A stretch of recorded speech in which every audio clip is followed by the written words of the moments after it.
Promise under the stars. The small coastal town of Windmere was known for its quiet evenings and the way the sea seemed to whisper secrets to anyone who listened long enough. It was here that Emily, a young woman with dreams larger than the horizon, returned after years of living in the bustling city. She thought she had left her past behind, but the town had other plans. On her first night back, Emily walked along the old pier where she used to spend her teenage years. The wooden planks creaked beneath her feet, and the salty breeze carried memories she had buried deep inside. That was when she heard a familiar voice. "Emily?" She turned and saw Daniel standing there, holding a lantern. He looked older, more mature, but his eyes, the same ocean blue eyes she remembered, still held that quiet warmth. Daniel had been her childhood best friend, the boy who had walked her home after school, the one who had stayed up late talking with her under the stars. More than that, he had been the boy she loved but never confessed to. "I didn't think you'd come back," Daniel said, his voice soft but carrying a note of something unspoken. Emily smiled faintly. "Neither did I." The days that followed seemed like something out of a forgotten dream. Emily and Daniel found themselves slipping into old routines, morning walks along the shore, afternoons at the little cafe on Main Street, and evenings by the pier where they would watch the sun melt into the ocean. The years apart seemed to dissolve in the tide, leaving behind only the closeness they once shared. But beneath the laughter and comfort lay an unspoken truth. Daniel had stayed in Windmere all these years, caring for his father's boat shop, while Emily had left in pursuit of her career. She had built a life far away, one that didn't belong in this sleepy town. And yet, every time their eyes met, it felt like they were standing on the edge of something inevitable. One night, under a sky scattered with stars, Daniel finally spoke the words Emily had longed to hear years ago. "I used to wait for you," he admitted quietly, his gaze fixed on the horizon. "I thought you'd come back, but after a while, I stopped believing." Her heart ached at the weight of his honesty. She wanted to tell him that she had missed him every single day, that even in the middle of crowded cities, she had thought of him and the way his laughter could turn silence into music. Instead, she whispered, "I'm here now." Daniel turned to her, searching her face as though trying to decide whether he dared to hope again. "And will you stay?" Emily's breath caught. The question was simple, but the answer was not.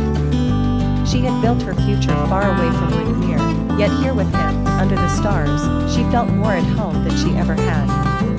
In that moment, she realized love wasn't always about choosing the grandest dreams.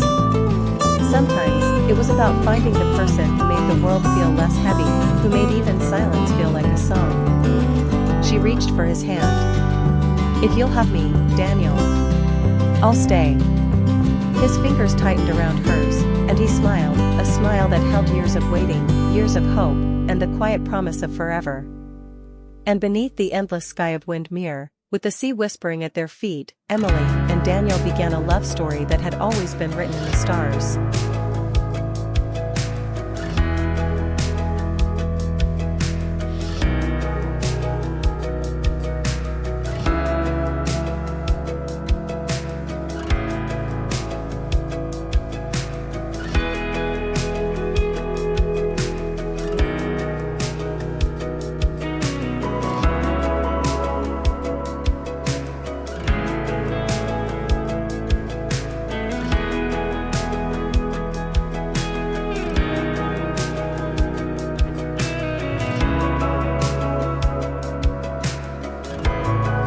Whispers of the horizon. Evelyn had always been a woman of quiet strength. She lived by the sea, in a small coastal town where the horizon stretched endlessly, a painting that changed colors every evening. She loved the sea, not just for its beauty, but because it kept her secrets. Her secret was a man named Adrian. They met one summer evening when Evelyn was sketching on the pier. Adrian was a traveler, carrying nothing but a worn leather journal and a restless heart. He asked if he could sit beside her, and from that moment, conversations bloomed like wildflowers between them. Adrian spoke of mountains, foreign cities, and the stars he had slept under. Evelyn spoke of the sea, her drawings, and the quiet life she never thought she would want to leave. They were different, yet somehow, they fit. Days turned into weeks. Every evening, they walked along the shore, their hands brushing but never quite holding, as if the fragile magic between them might shatter with too much closeness.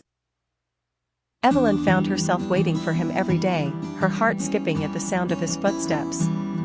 Adrian, for the first time, felt that he had found something worth staying for. But the sea, as Evelyn knew, never held on to anyone for long. Adrian's journey called him back. He had promises to keep, places yet unseen. On the night before his departure, he found Evelyn by the lighthouse, sketchbook in her lap, eyes heavy with unspoken sorrow. "Come with me," he whispered. His voice trembled with both hope and fear. Evelyn's heart ached. She wanted to say yes, to leave behind everything she knew for the unknown with him. But her roots were deep in that town, her family, her art, her life. She shook her head softly, tears glistening in her eyes. Adrian pulled her into his arms, holding her as though time itself might stop if he wished hard enough.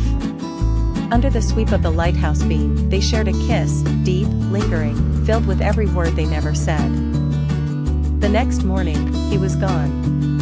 Years passed. Evelyn became a painter known beyond her town, her works always filled with the horizon, as though she was still waiting for something beyond it. People praised the beauty of her art, but only she knew that each painting carried Adrian's shadow. Then, one spring morning, while she was arranging her canvases at a small exhibition, she felt a presence behind her. She turned, and there he was. Adrian. Older, perhaps wearier, but his eyes still carried the same fire.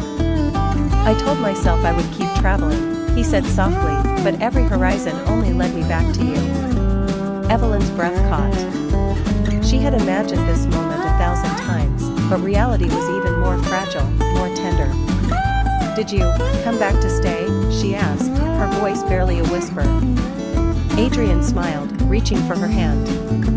"If you'll have me, I'll never leave again." The sea outside the gallery windows shimmered as though it was listening, keeping their secret once more. Evelyn's hand tightened around his, and with tears in her eyes, she whispered, "Welcome home."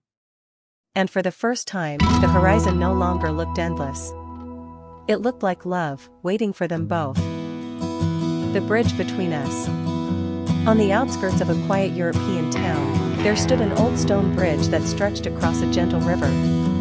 The townspeople often said the bridge had seen more love stories than any chapel or ballroom, for every couple who walked across it seemed to leave behind a memory. For Elena, it was nothing more than a place to pass by after her art classes at the university. She never thought it would become the very center of her own story. Elena was a painter with a restless spirit, carrying her sketchbook everywhere she went. One evening, as the sky melted into hues of pink and gold, she sat at the edge of the bridge sketching the reflection of the town lights in the water. That was when a voice startled her. "You've captured it perfectly," the voice said. She looked up to see a young man, tall, with messy dark hair and eyes that seemed both curious and cautious. His name was Adrian, a traveler from another country who had come to the town to study architecture. Unlike most people who only admired Elena's paintings politely, Adrian saw details, how she captured the imperfections in the stones, the way the shadows danced on the river. That recognition was the beginning of something neither of them expected. Days turned into weeks. They met again and again, always by accident at first, then later by choice. Elena would paint while Adrian spoke of the buildings he dreamed of designing, structures that felt alive rather than cold. They were different in so many ways. She was impulsive and wild, he was patient and careful. Yet somehow, on that bridge, their worlds balanced. But love stories are never simple. Adrian's studies were temporary, and his scholarship would take him to another country in less than a year. Elena, on the other hand, had always promised herself she would never leave her hometown, where her late mother's memories lingered in every street and window. As their feelings deepened, the weight of time pressed harder. On their last night together before Adrian was to leave, they returned to the bridge. The air was cold, the moon glowing faintly through a veil of mist. Elena's hands trembled as she handed him a small canvas wrapped in brown paper. "It's the bridge," she whispered. "So you'll never forget this place. Or me. Adrian, with tears threatening his careful composure, pulled from his coat pocket a rolled sheet of paper, a sketch of a house he had designed, its windows wide open, a balcony overlooking a river. One day, he said softly, "If you're willing, this could be ours." They kissed under the glow of the lanterns, a kiss filled with both promise and sorrow. Then he left. Months passed. Letters traveled back and forth across countries, filled with longing, drawings, and unfinished poems. Elena poured her heart into her paintings, and Adrian worked tirelessly to turn his designs into reality. But as with all long distances, doubts grew. Would love fade, or would it hold? 2 years later, when Elena had nearly convinced herself to stop waiting, she received a letter unlike the others. It contained only a single train ticket and a note, "Meet me on the bridge." Heart racing, Elena returned to the place where everything began. The river still sang the same quiet song. As she stepped onto the bridge, she saw him, Adrian, standing at the center, holding not just her old painting, but also keys in his hand. Behind him, across the river, stood a newly built house, simple, warm, with wide windows and a balcony just as he had once drawn. Tears filled Elena's eyes as she ran to him. "Home isn't a place," Adrian said, voice breaking. "It's you." And there, on the bridge that had watched over countless love stories, Elena and Adrian began their own, finally free of distance, their hearts bound not by promises, but by presence.